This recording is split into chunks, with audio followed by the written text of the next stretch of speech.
Ok. Bom, boa noite então, estamos gravando, bem-vindos a todos. A aula aí do dia 13/11, parte 1. Hoje a gente vai começar com o texto 11, texto que vai falar um pouquinho da logoterapia, né, no contexto da psicologia da religião. Então, vamos lá. Bom, Faculdade Nova Serrana FANS, curso de Psicologia, Intervenções em Psicoterapia Fenomenológico-Existencial Humanista. Quem chegou? Sexta-feira 13, isso aí. Sexta-feira 13, vamos que vamos aí. Olha aí que legal. Texto, então, número 11. Epa. A logoterapia no contexto da psicologia da religião, da Karen Oliveira e do Tomás Avelar de Aquino. Então, bora lá. Bom, logo assim no começo do texto, né, esses autores eles já falam para a gente, olha, a religião é um objeto de estudo de várias disciplinas, tanto em questão do âmbito teórico, quanto em questão do âmbito metodológico. O que a gente viu na prática aí acontecendo, que a gente tem os textos falando também para a gente? No século XIX teve uma ruptura, né, das ciências naturais, né, com a religião. Essa ruptura ela foi bem forte, né, e é claro que isso assim separou muito a questão de estudar a religião dentro da academia. Mas a partir do século XX a gente vê um retorno cada vez mais forte, né, desse estudo, e hoje a gente pode estudar aí bastante, né, a questão da religião, tanto em teoria quanto como uma metodologia dentro da academia. Prova essa foi o próprio congresso, né, que teve aí há 2 semanas atrás, o congresso da Clerótica, até falei com vocês, que a gente conseguiu 1.700 inscrições do Brasil todo. Hoje a gente estava fazendo a reunião, uma análise, né, desse congresso, e assim, foi muito proveitoso. A média de pessoas na sala estava dando em torno de 180, né? Tinha sala que teve mais de 300 pessoas simultaneamente, como foi o caso da primeira palestra lá da Aris Belo. Mas a média geral ficou em torno de 180 indivíduos participando o tempo inteiro no congresso. E 1.700 inscrições, mais ou menos 300 inscrições de trabalhos para serem apresentados. Então, quer dizer, isso já mostra para a gente um interesse muito grande, né? No caso aqui da psicologia, né? Mas tem várias outras ciências. Então, no século XX, a gente vê uma ramificação dessas ciências naturais e ciências humanas, né? Marcado aí pelo declínio de uma hegemonia cristã no Ocidente e também, né, a exigência de confrontar a tradição cristã com tradições religiosas orais, né? Surgiu assim a disciplina Histórias da Religião. A história das religiões, né, ela vai ser uma disciplina que ela vai ser a base para várias outras, inclusive a própria psicologia da religião, que a gente, né, tem tanto apreço por ela. Dentre os diversos saberes, então, que elencam essa religião como um objeto de estudo, esse artigo que a gente vai estar estudando aqui, ele vai se debruçar sobre a religião como uma ótica da psicologia, proporcionando um diálogo fecundo entre esses campos distintos e complementares da realidade humana. Ou seja, ele vai mostrar para a gente aqui como que essa dimensão espiritual é importante no indivíduo e ele vai fazer uma discussão à luz da psicologia dentro da questão da religião, da religiosidade e da espiritualidade. Mais especificamente, ele vai tratar do fenômeno religioso como um aspecto especificamente humano. Só o humano vai ter esse fenômeno religioso, ou seja, uma expressão de uma busca de sentido conforme compreendida por Viktor Frankl. Então a gente já está sabendo aqui, logo no comecinho do texto, que o Viktor Frankl vai ser um autor de referência que a gente vai estar trabalhando aqui nesse artigo especificamente. Tranquilo? Vamos avançar mais um pouco, então. A introdução é mais ou menos isso. Na introdução, estamos juntos, estamos tranquilos, todo mundo, beleza? Caminhando e cantando, seguindo a canção, bora lá, vamos lá, mais um pouco. Bem, aí então o que vai estar acontecendo? Opa, ficou meio complicado aqui, peraí. Deixa eu subir isso que não está dando nem para enxergar direito. Pronto, melhorou. A psicologia no sentido da vida é a dimensão noológica ou dimensão espiritual. Essa palavra noológica ela vai indicar essa dimensão espiritual para o Viktor Frankl. A logoterapia, então, centrada no sentido, é considerada a terceira escola vienense de psicologia, depois da psicanálise freudiana e da psicologia individual de Adler. Ah, Samuel, mas não é terceira força? Nesse caso aqui, não. Aqui a gente está falando de terceira escola vienense. Por coincidência, a logoterapia também está ligada à terceira força em psicologia. Mas aqui, quando ele fala terceira escola vienense, ele está falando das escolas de Viena, né? A escola freudiana, a escola adleriana. Escola freudiana, né, pautada aí no princípio do prazer, e a escola adleriana pautada no princípio do poder. E a do Frankl é a questão do sentido, que seria a terceira escola. O criador é o psiquiatra e neurologista Viktor Emil Frankl. Até coloquei, note, aqui falamos da terceira escola vienense, não confundir com a terceira força. Né? O Frankl ele vai fazer a psicoterapia 2 eixos específicos aí. Uma visão de ser humano e uma filosofia de vida. Então, esses 2 eixos, né, visão de ser humano e filosofia de vida, vão estar presentes no processo psicoterapêutico de Viktor Frankl. Bom, seguindo aí mais um pouquinho então, né, a psicologia do sentido e a dimensão neurológica e espiritual, a visão do ser humano da logoterapia, ela vai se sustentar por 3 pilares: liberdade de vontade, liberdade de sentido e sentido da vida. A liberdade de vontade ela vai constituir uma visão antropológica, que ela se opõe ao determinismo. O ser humano é livre para fazer as próprias escolhas. A vontade de sentido, no qual se refere à motivação primária dessa pessoa humana que é passível de uma constatação empírica.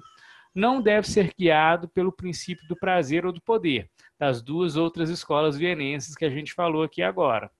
E o sentido da vida, que vai se constituir numa visão de mundo da logoterapia, princípios fundamentais, que vai ser a dimensão noética, né, noológico-espiritual, os valores, o conceito de liberdade e responsabilidade, o destino biológico, psicológico, sociológico, e as implicações dessa logoterapia da religião. O que é isso aqui? Esses 3 pilares, eles são muito importantes para a gente compreender essa teoria frankliana. Por quê? A liberdade de vontade, a vontade de sentido e o sentido da vida vão ser esses pilares da dimensão do humano para esse indivíduo. E depois a gente vai ver ainda mais, a gente vai ver uma relação aí entre esses 3 sentidos que são bem bacanas. Uma dimensão biológica do indivíduo, uma dimensão psicológica e social também desse ser humano, e uma dimensão espiritual que vai reordenar essas 2 dimensões. Lembrando aqui que o Viktor Frankl, nos textos dele, ele fala de uma questão de espiritualidade, ela não necessariamente está vinculada a uma religião, mas ao mesmo tempo ele é um autor também que ele não sai da questão de uma espiritualidade teísta. Né? Pelos escritos dele, eu não consigo identificar, por exemplo, uma espiritualidade arreligiosa, como é o caso de Giovanetti, como é o caso de Amatuzzi e outros autores também mais contemporâneos. Bacana? Bom, vamos lá então, bora caminhar mais um pouco aqui. Seguindo aqui nesse processo, né, o que importa logo não são os condicionantes psicológicos ou os instintos por si mesmo, mas sim a atitude que tomamos diante dela. É a capacidade de posicionar-se dessa maneira que faz de nós seres humanos, ou seja, esse posicionamento frente à vida. Né? Isso aí o Viktor Frankl ele coloca muito bem, inclusive no Despertar o Sentido ele fala muito sobre isso. Né? Vocês lembram aí no texto do Nobre, que a gente trabalhou semestre passado, da psicologia do esporte, né? Que aí era uma análise de logoterapia também, dentro do esporte. Quem que vai lembrar desse texto aí? Ele fala exatamente sobre essas dimensões, né? Lembram? Semestre passado, hein? Olha, olha. Vamos lá. A maneira pela qual, então, a logoterapia ela compreende o ser humano, ela vai perpassar por uma dimensão especificamente humana, que é essa dimensão noológica ou essa dimensão noética, ou também alguns falam dimensão espiritual, pela qual se entende que o humano não é um ser guiado, pelo contrário, é um ser livre e responsável. Peter sublinha que a impulsividade de seus condicionamentos não afetam essa esfera. Olha que bacana, então. De acordo com essa teoria, mesmo o condicionamento, ele não vai afetar esse tipo de esfera espiritual. Achei isso aqui muito bacana e é muito diferente, né, para a gente pensar. A doença, os impulsos, a necessidade se movem num plano psicofísico. Já a esfera da existência está acima da faticidade psicofísica. Então, ela está acima desse tipo de esfera. Então, ela não vai ser afetada por condicionamentos, sejam eles sociais, sejam eles impostos. Essa aqui é um sentido do Viktor Frankl, da logoterapia. Beleza? Vocês notam que isso é bem diferente aí do que vocês estudam em outras teorias também. Ah, é melhor, é pior? Não, não vamos entrar nesse meio de ser melhor ou ser pior. Assim, só tem que marcar que é diferente. Beleza. Caminhando mais um pouquinho, então, a psicologia do sentido na vida, dimensão noológica e espiritual. Essa dimensão chamada noética, né, como a profundidade do eu espiritual, onde o homem, né, o ser humano, se autodecide. O vocábulo noético, ele deriva do grego nous, espírito, mente, e é essa dimensão espiritual que se localiza a tomada de posição frente às faces de condições corporais e existência psíquica, além das decisões pessoais de vontade, intencionalidade, interesse prático, interesse artístico, criatividade, senso ético e compreensão de valor. A dimensão noológica é compreendida como especificidade do ser humano, pois não é compartilhada com outros entes, sendo considerada a dimensão dos fenômenos especificamente humanos, de acordo aí com Frankl e Lapte em 2005. Ou seja, quando a gente pensa, então, essa questão da espiritualidade em Frankl, né, no caso aqui da logoterapia, ela vai ser a dimensão coordenadora do indivíduo. Ela, na verdade, ela vai ser a dimensão que vai unificar as outras duas, que é a dimensão social, né, a psíquica, e a dimensão biológica desse indivíduo. Então, ele pensa nesse ser humano como um ser de 3 dimensões. Essas 3 dimensões, uma está voltada para questões mais orgânicas, outra para questões mais sociais e comportamentais, e uma terceira que seria uma dimensão espiritual que coordena as duas.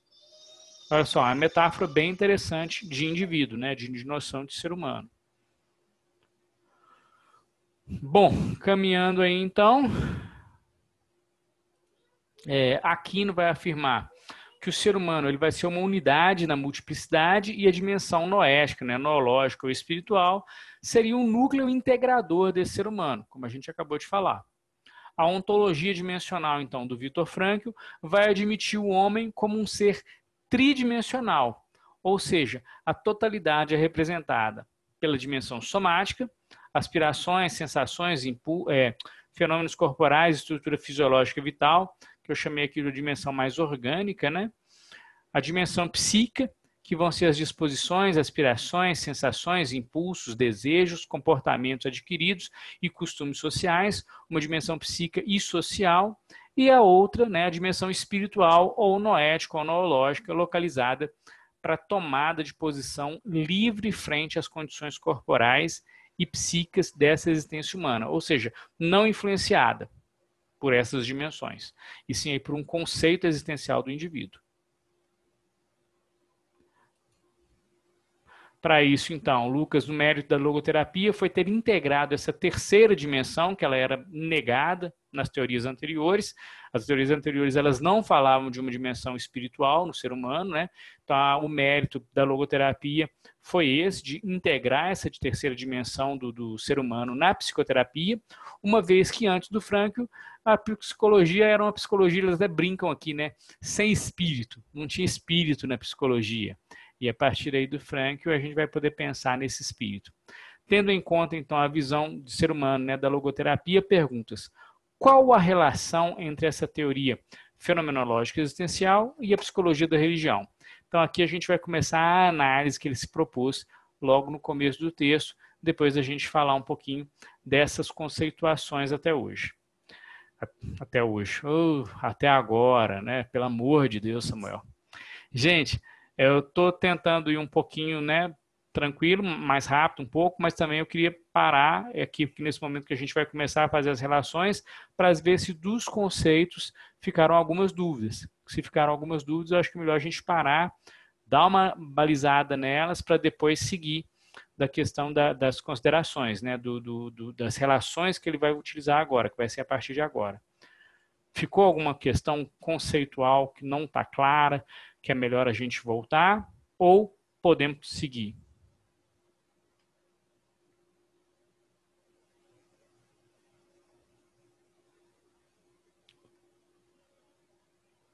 Bom, estou entendendo que é para seguir então. Então vamos lá. Podemos ir. Muito obrigado, querido. Eu estava na solidão existencial fora do comum aqui. Você me salvou. Tá todo mundo na logoterapia.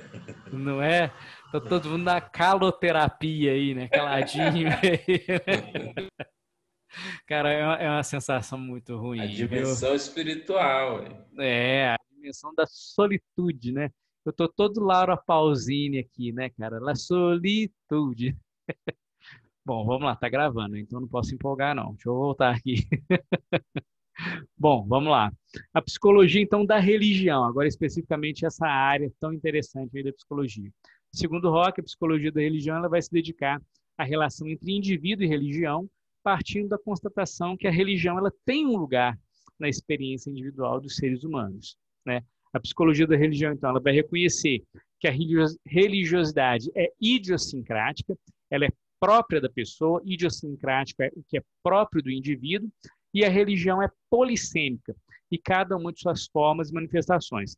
Por que a religião vai ser polissêmica? Porque vão ser várias formas de religião, né?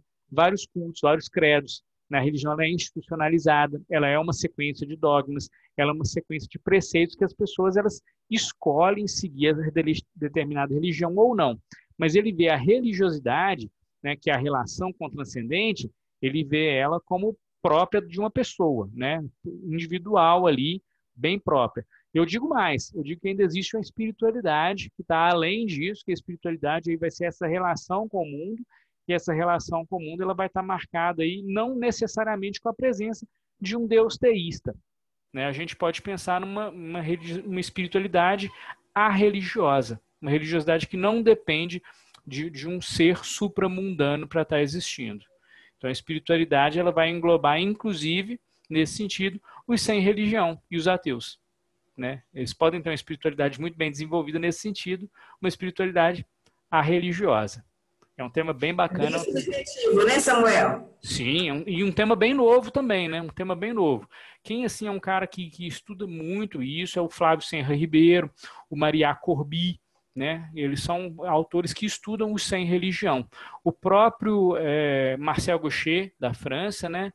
Eles são autores que vão estudar esse segmento de pessoas sem religião.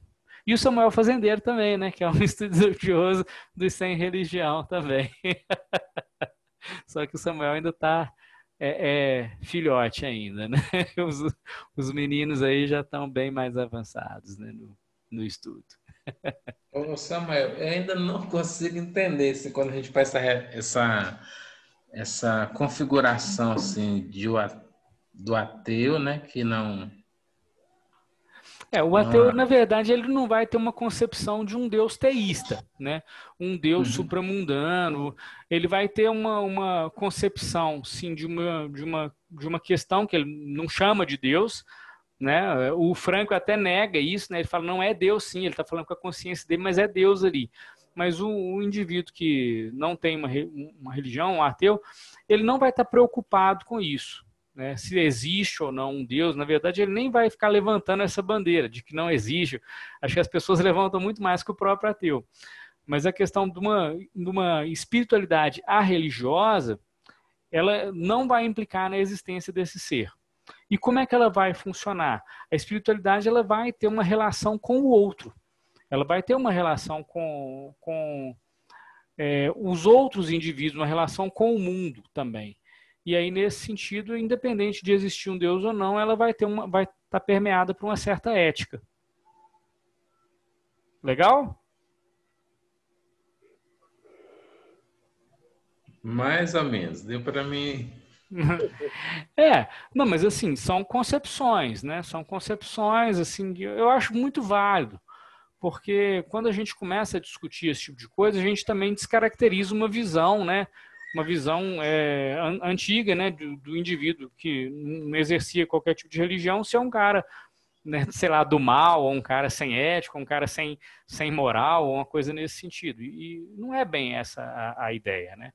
A ideia é o contrário, é que o indivíduo ele tenha, né, uma regulamentação também, mas uma regulamentação pela própria ética, pela própria postura em relação à vida. Então, assim, é bem bacana, né? Por isso que a gente pode pensar em estudar as várias religiões e a ausência delas a partir, né, do processo de laicidade, que é o que a gente luta sempre, né? A psicologia como ciência laica, o Estado como Estado laico, né? nesse sentido de não excluir qualquer manifestação religiosa, ao contrário, abarcar toda e qualquer relação religiosa e inclusive a ausência dela, né? Eu acho que a ideia da laicidade é bem essa, né? Não confundir Estado laico com Estado ateu, né? Mas também não confundir esse Estado com um Estado cristão, ou um Estado hinduísta, ou um Estado budista, ou o que for. Beleza? Bora que bora, então. Bora que bora. Vamos. O objetivo concreto, então, dessa psicologia da religião vai ser inventariar os comportamentos religiosos, explorar as diferenças significativas entre esses comportamentos religiosos, compreender, então, as relações com outros fenômenos humanos, por exemplo, a questão da sexualidade, a questão da relação com o outro, a questão da tolerância, conhecer estruturas internas das experiências e dos comportamentos religiosos e discernir entre a atitude religiosa aparente e autêntica e formular hipóteses compreensivas da dimensão religiosa humana. Por exemplo, alguns autores eles identificam aí pelo menos 2 tipos de comportamento religioso. Um comportamento religioso interno e um comportamento religioso externo. O que é isso? Os 2 podem acontecer no mesmo indivíduo. O interno seria de estar tocado para seguir aquela religião. Por exemplo, sei lá, um indivíduo que é católico, por exemplo, ele vai ali ter aqueles preceitos bíblicos e ele vai seguir aquilo para a vida dele internamente. Por exemplo, ele vai ter a questão do dízimo, ele vai ter a questão de amar o próximo, ele vai ter a questão ali de se desenvolver mediante aquelas normas morais, né, religiosas. Beleza, esse comportamento... Cumprir os mandamentos, mas internamente, por ele. Esse é um comportamento de religiosidade interna. Tem outro também, que seria um comportamento de religiosidade externa. O que é isso? Eu frequentar, por exemplo, a missa, eu me sentir inserido dentro daquele grupo que frequenta, eu ter um status social nesse sentido de estar ali e fazer parte daquele movimento, eu querer estar junto daquelas pessoas, isso já é um comportamento religioso externo. Ele nega o primeiro? Não. O indivíduo ele pode ter os 2, ele pode ter uma questão religiosa interna dele, de ele gostar, ele querer desenvolver aquilo, e também ele querer e gostar de ficar perto dos pares, né, de ficar perto das pessoas, de ir na igreja e tal, que é o mais comum. O mais comum é a pessoa ter esses 2 condicionamentos assim, muito fortes, as pessoas religiosas. Pode ser que a pessoa só tenha o primeiro, ele prefira não frequentar muito, ou ele prefira não estar junto muito das pessoas, não estar frequentando essas diversas questões, ou frequentar o mínimo possível. Pode, ele está exercendo a religiosidade interna dele. Pode acontecer o contrário, a pessoa ela querer frequentar, ela querer ter aquele status, mas na verdade ela não está bem certa daquilo para ela como um todo? Pode, e a gente vê isso também muito. E pode ser que a pessoa não tenha nenhum dos 2 também e está muito bem com isso. Mas assim, é uma diferença de 2 comportamentos religiosos. Um comportamento interno e um externo, e isso já foi descrito, datilografado, isso já foi escrito e colocado em vários textos. Olha como é que a cabeça está hoje, datilografado, cara, de onde que eu tirei isso? Né? Não sei, eu acho que os fios aqui estão desencapados hoje, né? Não tem nada a ver. Então, assim, mas eu acho muito legal ter essa dimensão da questão religiosa. E você vê que não é uma visão ofensiva da religião. E a ideia é que não seja mesmo, jamais julgar a religião. Né? Acho que isso aí quem está julgando já começou errado. Né? A ciência da religião ela não está aqui para definir qual que é a melhor religião, qual religião seguir ou deixar de seguir, ao contrário. Ela estuda a manifestação da religião nos indivíduos. E aí a gente pode ver esses comportamentos, né, de uma maneira bem bacana. Bom, vamos lá. Opa, alguém? Não, quando a pessoa fala que a outra é ateu, aí nós, antigamente, né, hoje a gente vê que tem um ateu que segue normas e tem uma ética, né, antigamente, antes a gente não pensava, as pessoas não pensam, só de falar que é ateu já era uma ofensa, já Sim. é excomungado já. Não, e até hoje, cara, teve uma novela na Globo, eu esqueci o nome da novela, mas eu sei que tinha a Fernanda Montenegro, tinha um menino que acho que ela é cantor, mas fez uns bicos de ator aí, um tal de Chai Suede, eu acho que é esse que é o nome do cara. E ele fez um papel que ele era filho, né, da Fernanda Montenegro com outra mulher. Né? As duas eram mães desse rapaz e era um rapaz ateu. E ele começou a se relacionar com a filha de um pastor na novela. O pastor, no caso, era o Marcos Palmeira, um ator que se chama Marcos Palmeira. E aí teve uma cena num jantar que eu acho que o cara falou, não, eu sou ateu. E aí o Marcos Palmeira pirou com ele, expulsou o cara de casa, e foi uma loucura lá na novela. Eu não cheguei a ver, eu só vi as notícias. Porque eu não sou muito chegado em novela, não, sabe? Mas assim, acho legal estar sabendo o que está acontecendo. E aí a maioria das pessoas, a população como um todo, achou assim super legal. Não, tem que expulsar mesmo, ateuzinho safado e tal. E assim, o menino, o Chai Suede, o personagem, era um personagem super ético. E o pastor, no caso, era um pastor assim que não tinha ética alguma. Ele não pregava aquilo que ele deveria como um líder espiritual. Né? Isso aí ficou bem claro ali, que parece que ele tinha negócios ocultos com grana, com também comportamentos sexuais impróprios para aquela condição, né? E assim, mesmo assim a população como um todo, no geral, ainda achou interessante que ele expulsasse realmente o garoto. Então assim, é uma coisa que a gente ainda vive, né? A gente ainda vive esse tipo de intolerância. Mas eu acho que a gente tem mudado, sim, tem mudado bastante. Eu acho legal. Teve um estudo também que foi bem bacana, que ele demonstrou em um estudo com indivíduos ateus que a noção ética deles era muito forte, porque eles não esperavam uma recompensa divina para fazer ações boas para os semelhantes. Né? Mesmo sem ter essa ideia de, não tinha uma recompensa supramundana, né, quando eles morressem. E mesmo assim eles tinham uma questão ética de estar desenvolvendo. Então isso aí foi um estudo bem bacana também que fizeram. Mas muito legal. Bom, vamos lá, vamos ver se a gente vai organizar aqui esse texto ainda. Não sei se vai dar tempo. Se não der, a gente continua depois e vai no outro. Bom, a psicologia da religião, então, a ideia é a aproximação do objeto, né, no caso aí, a religião. A psicologia é entender a religião como uma atitude, uma maneira de ser diante de alguém ou algo. Então, independente de ela valorizar ou não aquela religião como a melhor, a ideia não é essa, né? A ideia é entender ela como uma atitude, né? Um aumento de interesse nas pesquisas aconteceu. A visão do Franco em relação ao ser humano com o seu Deus pode ser inconsciente, reprimida ou oculta. Aí que eu ressalto aquela questão. O Franco, ele tem uma dificuldade de entender uma espiritualidade religiosa, por exemplo. Isso é uma crítica aqui que eu vejo nos escritos dele, que ele não tem essa concepção, né? Distinguindo, então, o papel da psicoterapia e da religião, Franco chega à seguinte conclusão.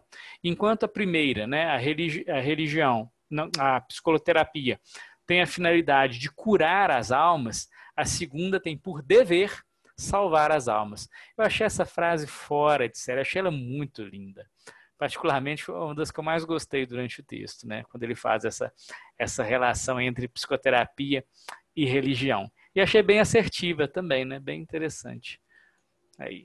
Até mesmo não tem como não mexer com os nossos sentimentos também, né? Claro. Não, e a gente tem que entender que a religião no indivíduo, no nosso cliente, ela muitas vezes é um pilar de sustentação na vida dele. Se a gente começar a negar a religião do nosso cliente, a gente vai estar negando a dimensão de sustento dele. Então, assim, jamais a gente poderia... Eticamente, isso não é viável para o psicólogo. Né? E até vários estudos, como o estudo, por exemplo, da Kovacs, né? Ela fez um estudo com pacientes terminais e quando, assim, já não era possível mais dar morfina para os indivíduos, a única coisa que eles relataram é que mais tinha efeito para a redução das dores era o poder da oração deles, no caso da fé. Eles oravam, né? E a partir da oração eles sentiam uma melhor condição orgânica. E isso aí, né? Tirando a medicação, que realmente foi o sustento maior, eles viram que, em segundo lugar, estava ali o poder da oração, né, para a retirada de dores desses indivíduos e situações ali, numa situação de quase morte ali. Eu achei muito bonito esse estudo da COVAX. É muito bonito mesmo. Bom, e quando o paciente está sob o chão firme da fé religiosa, não se pode objetar o uso do efeito terapêutico de suas convicções religiosas. Ou seja, a religião ela vai ter um sentido terapêutico, sim, na vida desse indivíduo religioso, e é muito importante a gente trabalhar com isso com muito respeito, né? A própria fé e a própria religiosidade aí do nosso cliente. Não impor a nossa fé de forma alguma, mas trabalhar com respeito com a fé desse cliente. Né? Isso aqui eu já falei acho que 1000 vezes para vocês, mas assim tem umas 6 ou 7 páginas do texto que está falando exatamente essa diferença da religião, religiosidade e da espiritualidade, diferenciando esses termos. Religião, a grosso modo, institucional, conjunto de dogmas, conjunto de normas. Religiosidade, relação com o transcendente. E espiritualidade, uma visão mais ampla que pode inclusive ser a religiosa. Né? A grosso modo é isso, mas assim, no texto isso está bem diferenciado também, em várias páginas. Bom, seguindo aí mais um pouco. Oi, querido, deixa eu voltar. Só para você me explicar, me explica aí a espiritualidade religiosa. Seria uma espiritualidade, um desenvolvimento assim pautado em valores éticos, na relação com o outro, mas que não necessariamente necessita de um Deus, não necessita de ser teísta. Ela pode ser um indivíduo sem uma religião e ele ter uma espiritualidade bem desenvolvida, que seria o cuidado com o outro.